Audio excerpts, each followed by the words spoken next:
The next item of business today is a members' business debate on motion number 5188 in the name of Bob Doris on Day-Centre Reform in Glasgow. This debate will be concluded without any questions being put. Would those members who wish to speak in the debate please press the request to speak buttons as soon as possible, and I call on Bob Doris to open the debate. 7 minutes, please.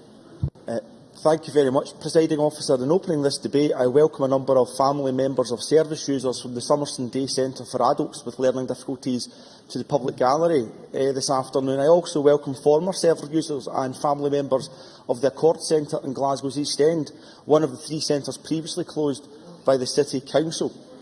In Glasgow, there are 7 day centres for adults with learning difficulties. Summerston, Hinshaw Street and Berrynose have all been targeted for closure. Each is cherished by the users and those who care for them, providing a sense of community, fostering friendship and underpinning peer support.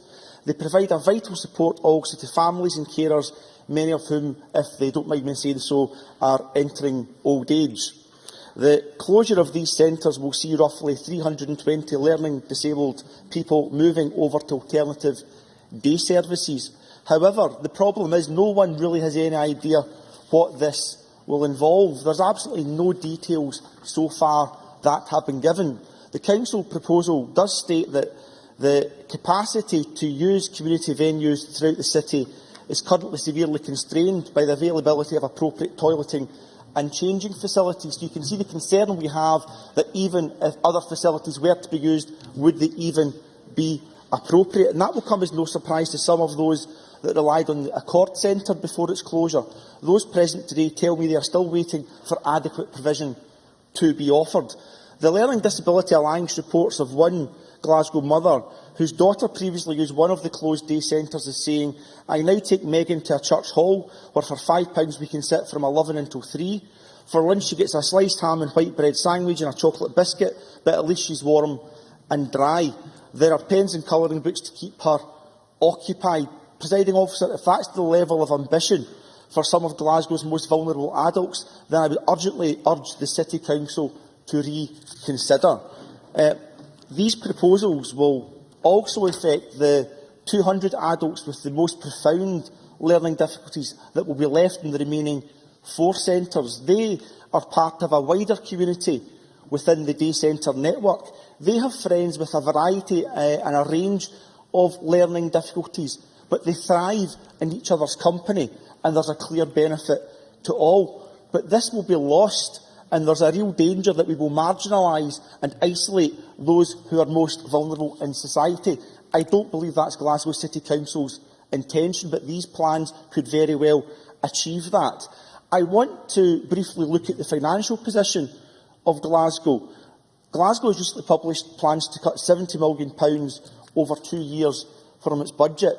Now, just for clarity, there's not a £70 million cash fall within Glasgow's coffers, and they do have a £2.3 billion budget. So the City has money to retain these centres. This is a political choice, and as things stand, the current administration have made the wrong one.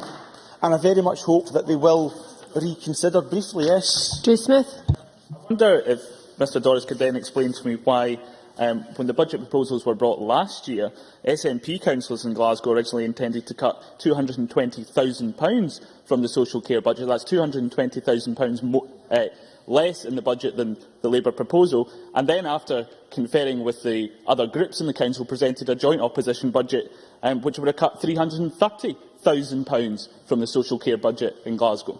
Bob Doris. What I really say to Mr Smith is that I'm disappointed we seek to make party political capital out of this. As far as I'm concerned, I am representing my constituents, and these centres should stay open.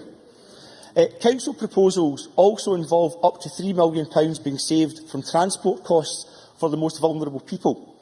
The Council calls into question whether it will even provide transport for the 200 adults with the most profound learning difficulties that will remain in these centres. That is also under threat, Presiding Officer, and I don't think that is acceptable. The Council states that if needs were being assessed for the first time today, in most cases service users would not be assessed as needing full-time day centre services. However, few users have actually been through the Council's personalisation assessment within the last 18 months. Therefore, the basis for the decision has no robust evidence to underpin it, but more importantly, it also fails to consider our learning disabled adults as a community, where individual choice is important, but also their needs as a group must also be respected.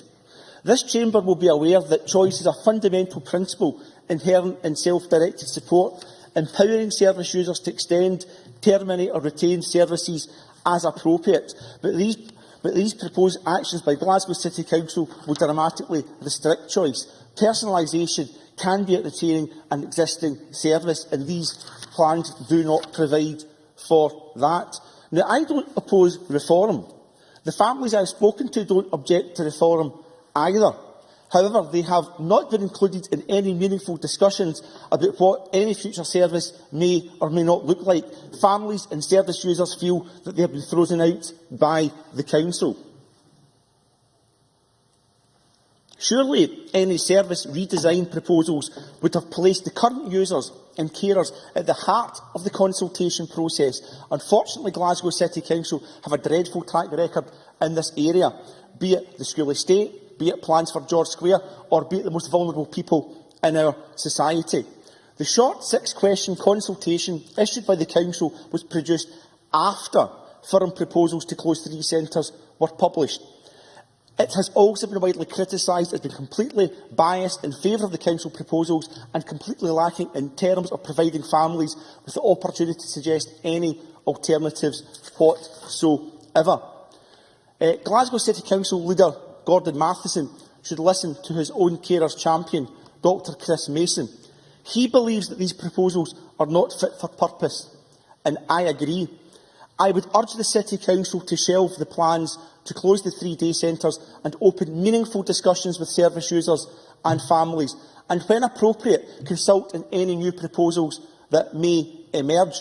I know my SNP colleagues in Glasgow City Council agree with that position. Such a change of heart would be welcome by myself, but more importantly, it would reassure families, it would reassure service users and carers. Right now, they are terrified that the support which is vital to them will be withdrawn and that no suitable alternative provision will be provided. Presiding Officer, in finishing, Glasgow City Council can change all that. It just takes the political will. Thank you. There are a number of members who wish to speak in the debate, speeches of a tight 4 minutes. And can I ask members who do wish to speak in the debate to press the request to speak buttons, please? I call Drew Smith to be followed by James Dornan. Thank you, Presiding Officer.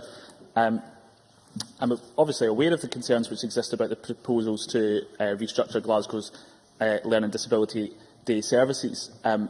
I think Bob Doris is right to say service users and their families and those who work in the service are those who will be most affected, and it is perhaps those who are most concerned, and therefore it should be those voices which are heard in this debate. Now, for a range of reasons, the level of need we face in our city is enormous, and as parliamentarians we need to take responsibility for the decisions that we make which impact upon the choices available to local representatives about the services that they can then deliver.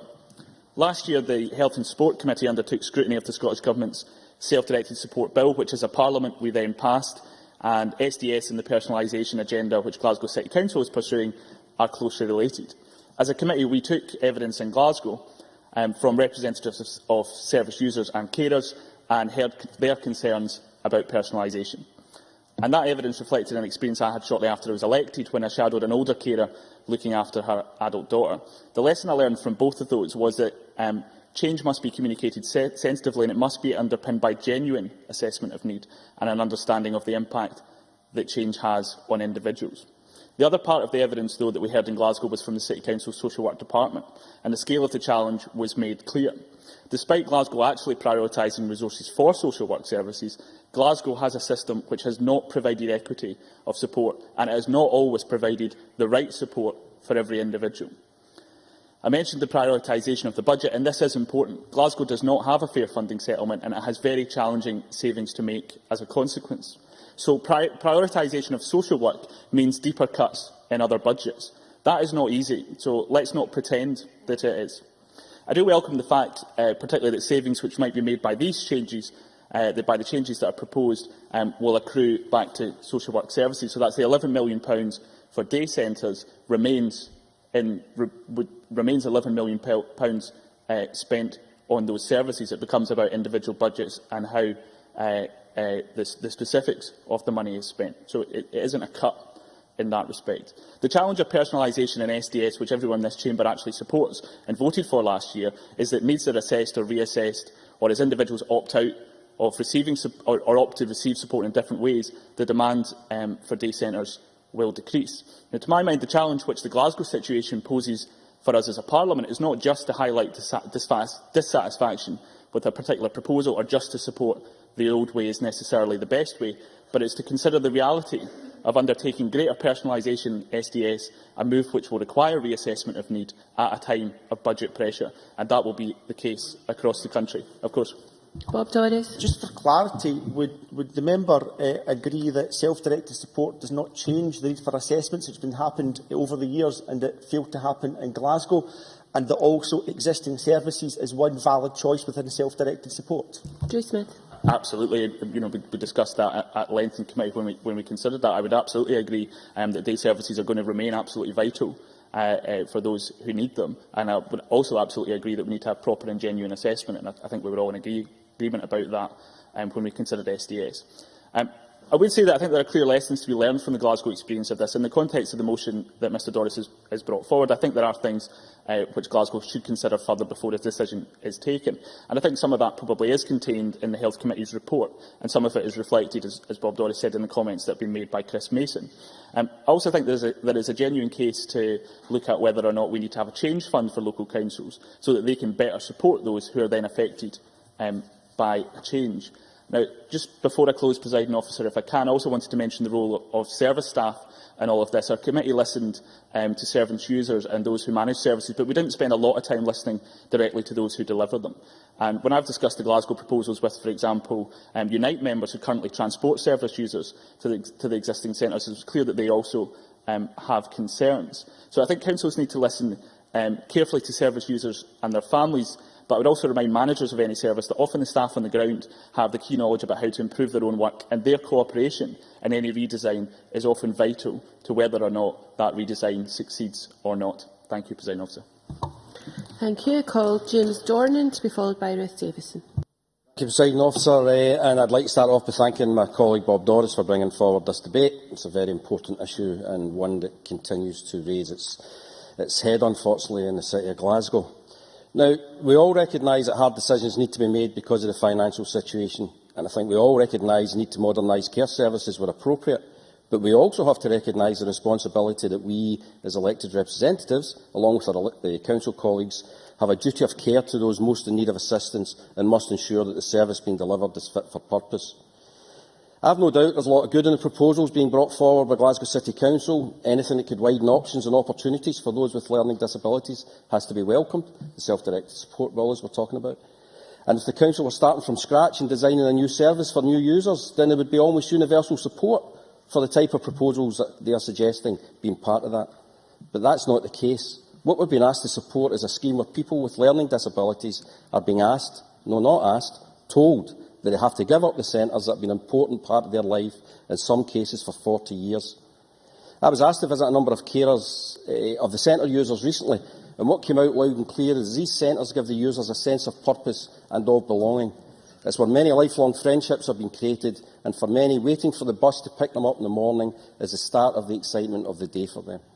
They also told me that in a recent industrial action, they saw their brother, sister, son, daughter, when they couldn't attend the centre, their health deteriorate, and are now saying that the threat of the closures of the centre is having the same effect on these individuals.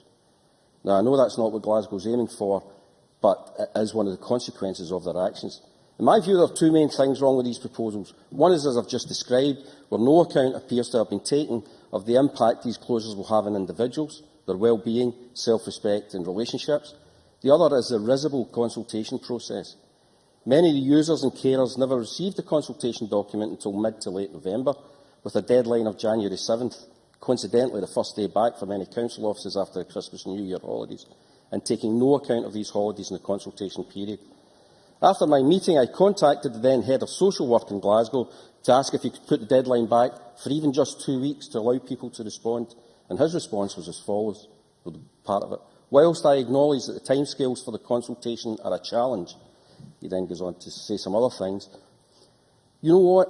If even the head of social work concedes the timescales are a challenge, then why didn't he push them back? My suspicion, which is more of a belief and is backed up by the executive papers, is that they've already taken a decision and want the closures pushed through on their own timetable. And it's not just me that thinks that. When discussing the consultation timescale, Learning Disability Alliance Scotland concluded that it's as if Glasgow started with the answer first. Close 3 centres when they should have started with an assessment of people's needs. Moreover, the consultation document is inherently flawed. One of the questions asked was, do you understand why a new model of daycare services are required? That's just not acceptable. There should not be leading questions on a consultation such as that. Of course, change is needed. I accept that. The need to look at a cost-effective system is needed, and I accept that. What I don't accept is that you, to all intents and purposes, give some of the most vulnerable in our society, those with a duty of care to, a deadline to pack up their stuff and go. So my suggestion to Glasgow City Council is that they postpone this process, talk to colleagues across the chamber and from out with, such as the users, carers, support groups, third sector organisations and others, about how best to move forward in a meaningful way. If it will be of any assistance, my suggestion is that the Council look at a twin-track approach to this. Look at the alternatives to the existing models, such as they're proposing now, and begin to introduce them over a longer period of time, maybe giving users the options of the different models and introducing new users to the new models, and not the daycare one unless deemed appropriate. Now, I still hope that under the new management, the Social Work Department will look to delay this decision in order to find a fairer way to support those with learning disabilities. Give them the choice, which is an integral part of the self-directed support process, and put in place one which puts care, not cost, at the heart of the decision-making process. Thank you. Thank you. I call Ruth Davidson to be followed by Jackie Bailey. Thank you, Deputy Presiding Officer, and can I begin by congratulating Bob Doris in bringing this motion to debate this afternoon. The future of these day centres is certainly of great importance to the people who use them and who work in them, and Mr Doris has spoken with passion about the work that is carried out, about the services that are offered, and I think he's outlined his real concerns about the impact on those services that could happen from a reduction in their number. And like Mr Doris, I've been contacted by a number of constituents who are concerned about these proposals by Glasgow City Council. And at the outset, I think it's worth noting and reflecting on how important these centres are for the individuals who use them and also for their families. As well as delivering educational and leisure opportunities, these day centres provide users with a place where they can develop social interaction, where they can build friendships with other users and with staff. And in the lives of many of these vulnerable adults, the space to build these relationships in a safe and secure environment is invaluable. And significant trust is often built up with the staff over not just a number of weeks and months, but actually over a number of years. For parents, for family members and for others who act as carers for adults with learning disabilities and with learning difficulties, these centres represent a comfortable and secure environment where they know users will be supported while they are at work.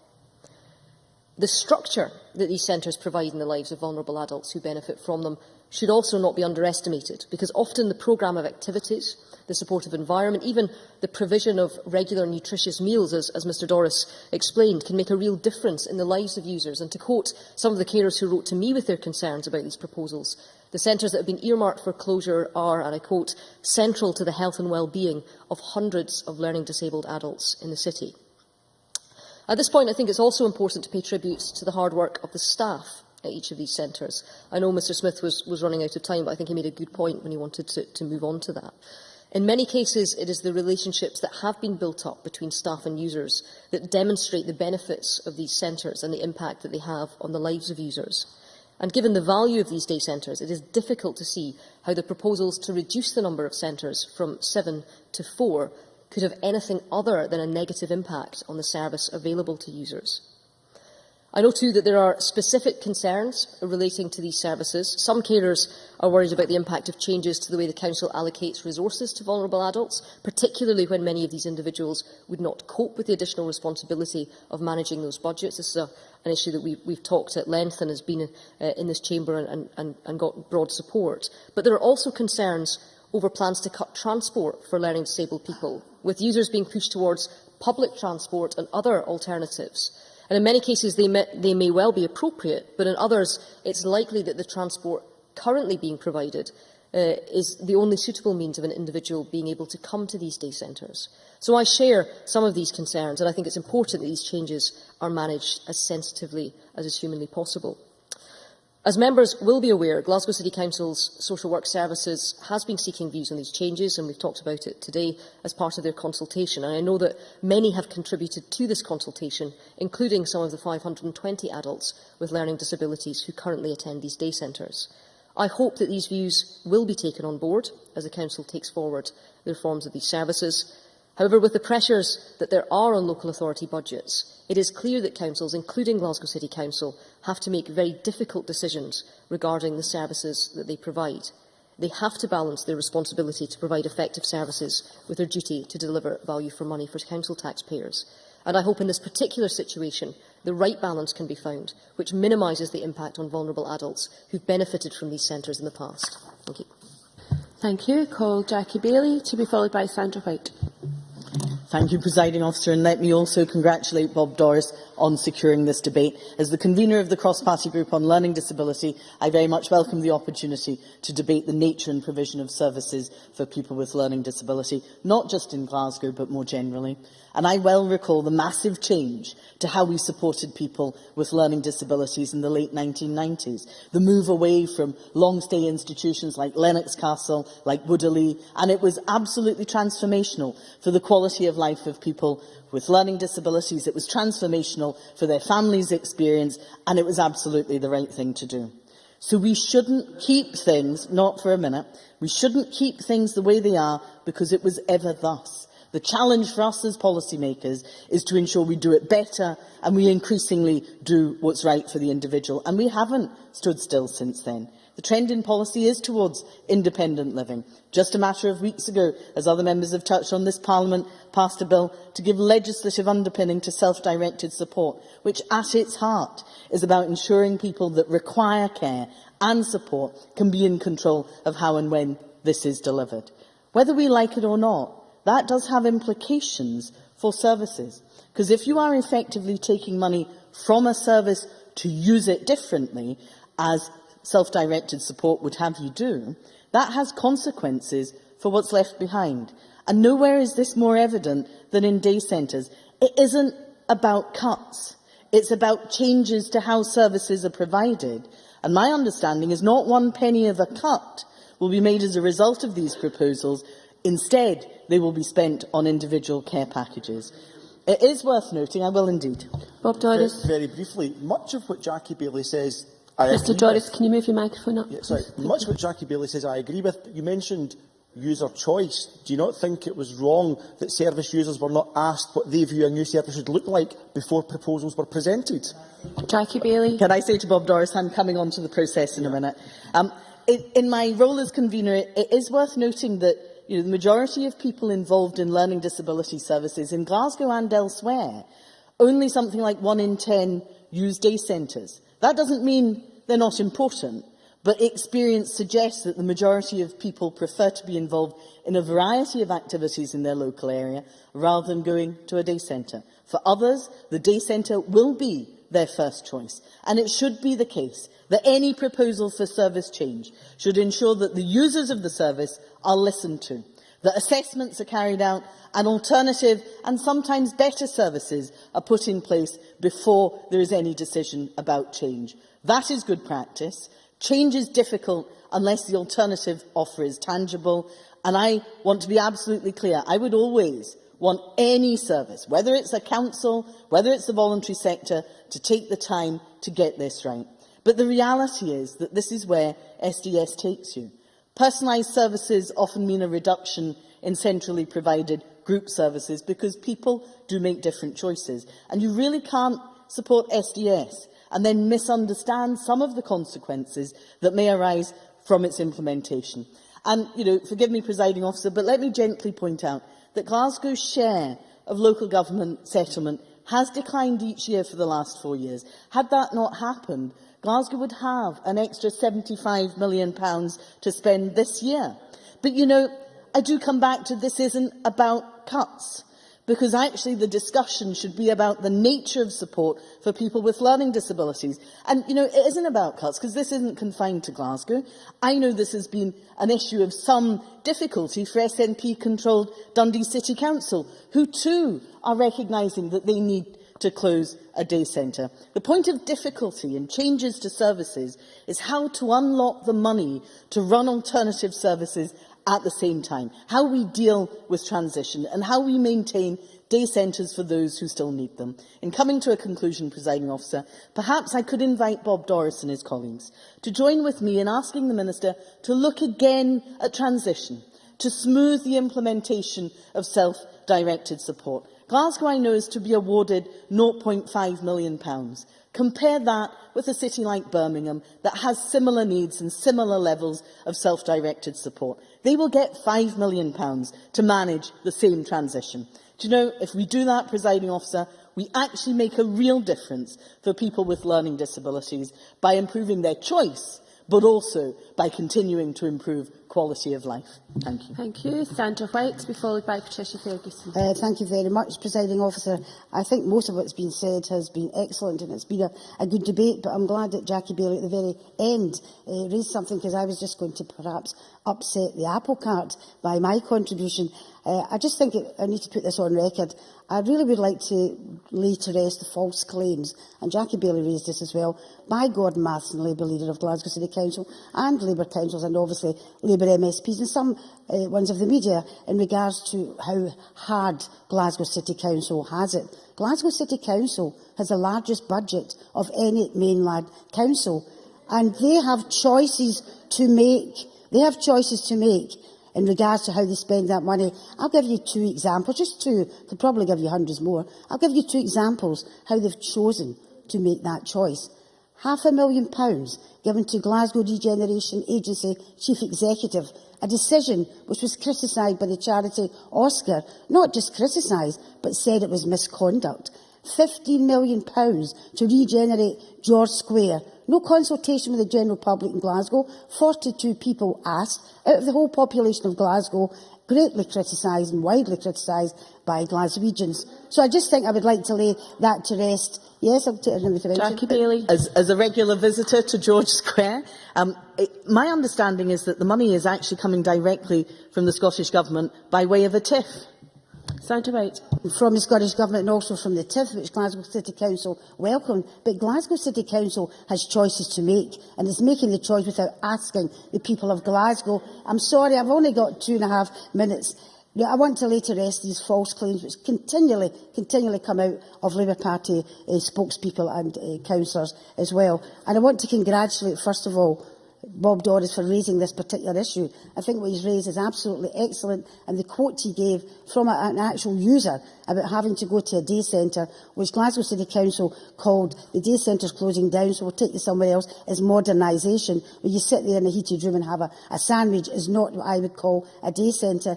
Day centres are popular, not just in Glasgow, but throughout the country. They're popular because they meet the range of needs of a number of people. Many are integrated with community leisure facilities. They're linked to work opportunities, where people enjoy a wide range of activities, which is personalised to their needs and wishes. Some other day centres don't draw a line between the community and the centre activities, but see them very much linked together. And that's the type of day centre that we want to see. Now, that's the reason why people go to these day centres. Now, I've only got a short space of time, and I think we should absolutely look at that, keeping these day centres opening and integrating them with community services. But I want to, in finishing possibly, reiterate one of the lines, I think it's the last paragraph of Bob Doris's motion. And in that last paragraph, paragraph, Bob Doris mentions instigating a full and comprehensive consultation exercise involving the active participation of service users and carriers in any proposed service designs. That's the way forward. Jackie Bailey said so herself, as did others, Drew Smith also, and I'd like the Minister to particularly look at that. That's the way forward for these redesigns. That's the way forward for the people of Glasgow who use these day centres, who do not want to see them closed, but do know that something perhaps has to be done, but they want to be consulted on that. And I would say the people from the day centre in my constituency, in Hinshaw Street, in Queen's Park, deserve nothing less to be asked by Glasgow City Council. But when I talk about the George Square design and other consultation processes, I don't hold my breath that will be forthcoming. But I was certainly one of the people, along with other MSPs of all parties, who will push Glasgow City Council to put forward that consultation for the user of day services. Thank you, Presiding Officer. Thank you. And I now call Patricia Ferguson. And in opening, I would wish to congratulate Bob Doris on securing this debate today.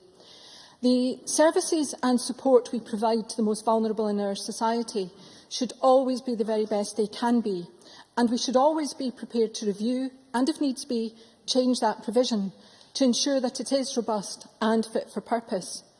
We must also be prepared to reflect changing methods of care and brave enough to make hard decisions when they are justified.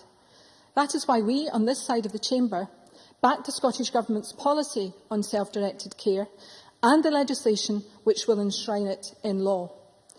We believe that people should be able to make decisions about their own care and that of their family members too. We also believe that they must be adequately resourced to do so and should be able to choose from a menu of services drawn up in consultation with them that meets their needs and over which they have real control. So that is the standard by which I judge the proposed reforms in Glasgow, which would see day centres closed, including that in Summerston, in my constituency. And I welcome the representatives of the Summerston Day Care Centre who are here today and others from other centres throughout the city to the Chamber this afternoon. And I would say to colleagues that I am not content that the process thus far has been entirely appropriate. The timescale for the consultation, in my view, has been too short, although I do note that the leader of the SNP group welcomed the timescale when it was originally announced. But I also welcome the extension to that timescale that has now been agreed, and I hope it will give users and carers much more opportunity to participate. But I also believe that the amount of information available to users and carers has not been adequate. But I have to say also that the actions of the Chair of the Learning Disabilities Day Services Subcommittee in abandoning one meeting and in unilaterally cancelling another has not been helpful in this regard. I was happy to. Council that you're talking about decided that meeting couldn't take place because the information wasn't laid before them until just prior to the meeting. And what would have happened then was the meeting would have been held under a false premise. Patricia Ferguson. The situation with the first meeting, but it certainly doesn't explain why a meeting 2 months later was also cancelled. And I'm glad that those meetings are now back on track and are taking place because people need to have the information. Now, users and carers have raised with me a number of legitimate concerns, and I do not, Presiding Officer, in a 4-minute speech have time to do them justice. So I will highlight those that concern me most. Firstly, that it would be better to put in place the proposed alternatives first, so that users can see what they are and how the new system will operate, and have time to consider how the new system will operate before closing the existing centres. And I suspect James Dornan and I would agree on that. Secondly, that an additional burden might be placed on carers who fear that they will be left to organise activities for their family members, as well as coping with the caring responsibilities they already have, a responsibility that I take very seriously indeed, Presiding Officer. And thirdly, that the cost of travel and the time users spend travelling is cited as an argument for change, and there is a legitimate point there. But, Presiding Officer, by reducing the number of day centres, the distances people will have to travel and the cost of that travel will increase. And as it's proposed that only those with the greatest physical need will in future have a place in a day centre, this seems to me to be an argument against change rather than for it. Presiding Officer, I understand that Glasgow City Council has to comply with government legislation, but I would suggest that a 6-month moratorium during which the Council works with carers and users to come up with a solution that will work and which will be planned with the needs and views of the users and their carers to the fore would be a welcome step. I know, though, that this is an expensive option because it means running day centres and individual budget processes at the same time. And I know, too, that Glasgow has had its budget radically cut by the Scottish Government. Indeed, if the same share of the local government budget went to Glasgow as it did in 2008, it would have an additional £153 million to spend over the next 2 years. And Sandra White, I'm afraid, cannot gainsay that. The member's concluding. So I ask the Minister, and I do so as constructively as it's possible to do in a debate as sensitive as this, whether the Scottish Government would consider establishing a transition fund that might allow Glasgow to continue to run its day centres while it carries out a proper and meaningful discussion with users and carers about the services they need and want and the way in which they can best be provided. I must ask you to close. Probably just as well, Presiding Officer, as the Minister is not listening. But Glasgow is doing its very best to protect its social work budget from the effects of Scottish Government cuts. But there is a limit to how well it can do that. And it is fair to say that the current transition fund is not enough to allow the proposal that I am making about what should happen over the next 6 months to take place. We all have a responsibility to make sure these services are as robust and as appropriate as possible for these vulnerable people, but we have to take that responsibility seriously, and I hope the Government will consider some assistance. Can I now ask the Minister to respond to the debate? Minister is Michael Matheson, and if you could do so in around 7 minutes, I'd be very obliged. Thank you, President Officer. I'll attempt to do so. Can I, like others, congratulate Bob Doris on securing time for this important debate. I've listened to the views that have come across the Chamber in relation to this particular issue, and I'm aware of the concerns that have been expressed by different bodies who represent those with a learning disability, the families and their carers about the approach that's been taken by Glasgow City Council. And of course, it's an issue that's also been given considerable media coverage as well. I, like Patricia Ferguson, do have some concerns about the way in which Glasgow City Council have gone about this particular consultation exercise.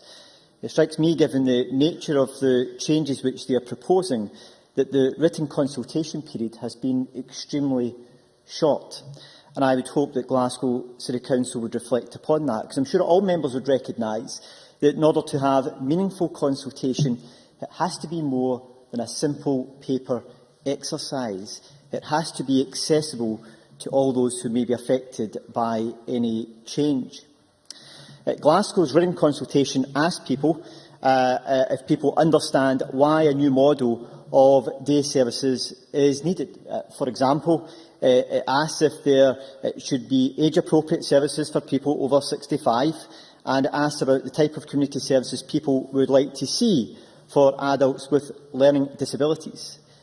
The proposals, in my view, seem to be more specific than the rationale for reform that these questions actually suggest.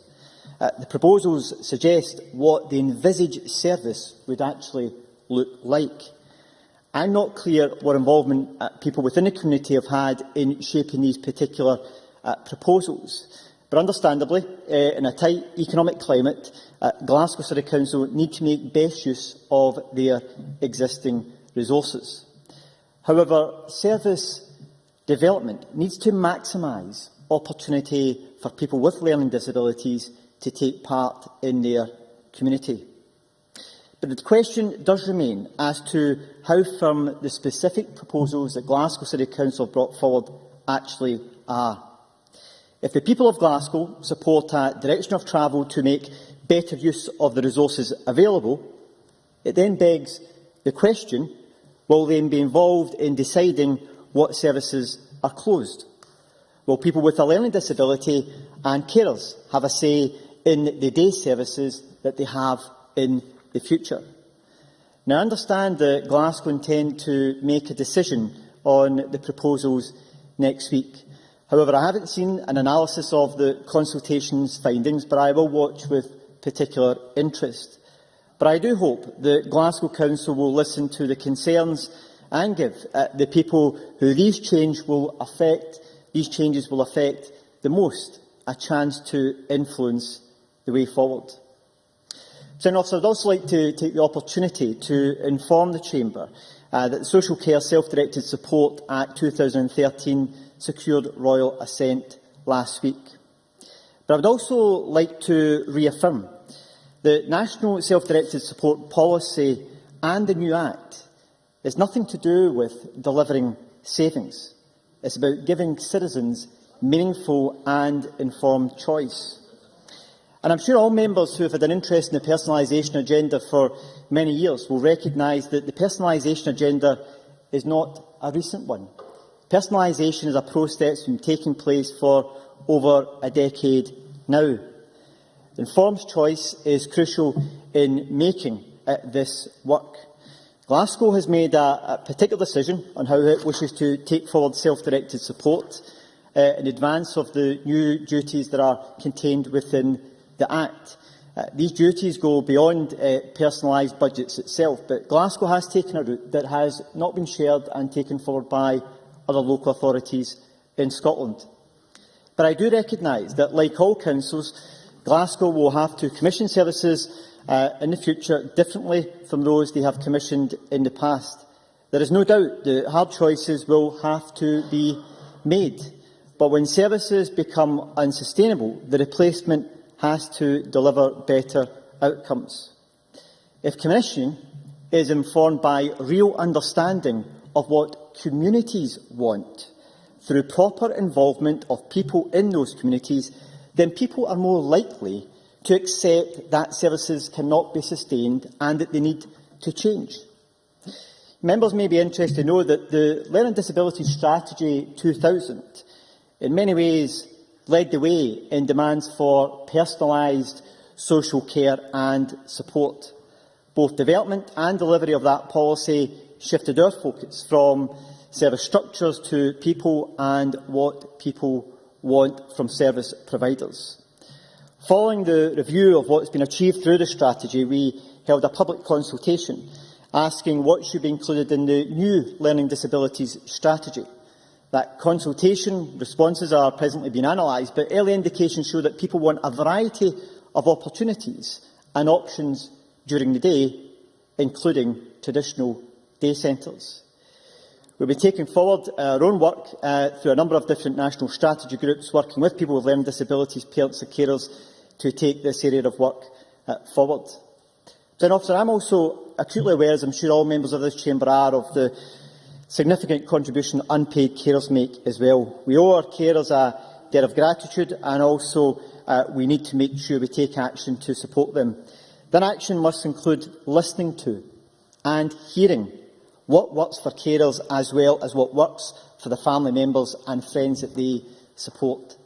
The Self-Directed Support Act introduces powers to support carers in their own right and ensures carers have a choice about how they wish to see support services to be provided. We should recognise that Glasgow is, and I believe, the first council to identify a carers champion, and that has to be welcomed. Dr Christopher Mason has taken on this important role, and I hope the concerns that he has raised and he's expressed on behalf of Glasgow carers around these proposed changes will be taken seriously and considered in detail by the Council. Presiding Officer, day centre redesign is not easy or straightforward as an issue. These presenters provide a valuable resource for many people. Even talking about existing services changing can be unsettling and can be concerning for those concerned. Presiding Officer, I would encourage Glasgow City Council to engage with the communities in a way which allows them to shape the way in which services are developed in the future. And I would ask them to reflect upon the concerns that are being expressed in this chamber and elsewhere before they make a final decision on the future of these facilities. Thank you, Minister. And that concludes Bob Doris' members' debate on Day Centre reform in Glasgow, and I now suspend this meeting until 2:30 p.m.